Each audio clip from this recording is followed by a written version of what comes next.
A new Senate report outlines extensive contact between the Trump campaign and Russian operatives in the months before the 2016 election. The report is the culmination of a bipartisan investigation that lasted nearly 3 years. More than 200 witnesses testified. The final result, a fifth and final volume with almost 1,000 pages showing how Russia has meddled in U.S. elections and continues to do so. CBS News intelligence and national security reporter Olivia Gazis joins us now. Hi, Olivia. Thanks so much for being with us. So, as we said, this is the fifth and final volume on the Russia investigation from the committee. What are the key takeaways? Sure, Tanya. In addition to being the final volume, it was probably the most anticipated. It's this product of a more than 3-year investigation, which was first launched in January of 2017, if we can think back that far. So, as you said, almost 1,000-page report. We've had a team poring over it all morning. I'll give you a few key takeaways, one of which, probably the most glaring of which, is the link between the former Trump campaign chairman, Paul Manafort, and who we now know to be a known Russian intelligence officer, Konstantin Kilimnik. The report says that Manafort's relationship with this individual was longstanding. It developed as a result of his other relationships with Ukrainian and Russian oligarchs, and it was unequivocally troubling. It said, taken as a whole, Manafort's high-level access and willingness to share information with individuals closely affiliated with the Russian intelligence services, particularly Kilimnik and associates of Oleg Deripaska, who's another oligarch, represented a grave counterintelligence threat. Two, the report does offer this extensive accounting of a network between Roger Stone, WikiLeaks, and elements of the Trump campaign, which was unabashedly enthusiastic about encouraging the release of some of this weaponized information that we now know to have been obtained by Russian intelligence services, pushed by those intelligence services. And we know that Roger Stone was directly in contact with then candidate Donald Trump, saying, I know more stuff is coming, you're going to be able to use it, and the campaign welcoming some of that information. Three, just sort of more broadly, we now know a little bit about some of the individuals who engaged in outreach to the Trump campaign and the level of their connection to Russian intelligence services, all of which, again, this report calls very troubling and says we need to combat against, in future elections. So, Olivia, how did this report then differ from Special Counsel Robert Mueller's original investigation? It's a good question. It does retread a lot of the same territory, but it differs in two main respects. Namely, this report did not look at all at the question of criminality. It did not apply the standard of beyond a reasonable doubt proof to anything.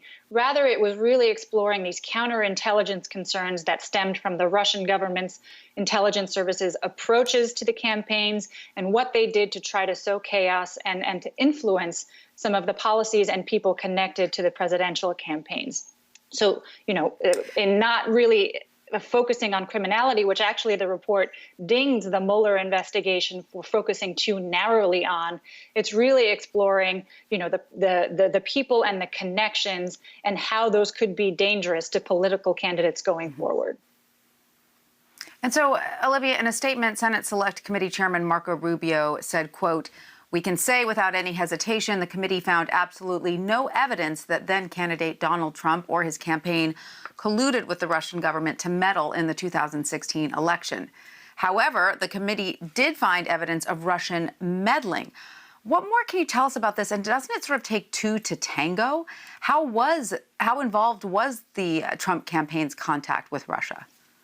Sure. And this is part of the problematic use of that term collusion, which did fall out of favor to an extent after the Mueller report was put out, just because it doesn't really have a neat legal definition. And it's hard to really know what someone means when you talk about collusion.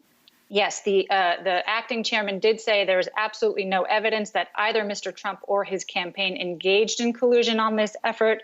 And it says, and Republicans have also been saying that, there's actually problematic parts of the investigation, specifically the FBI relying maybe to an outsized extent on the Steele dossier and being perhaps a victim of a disinformation effort on that front.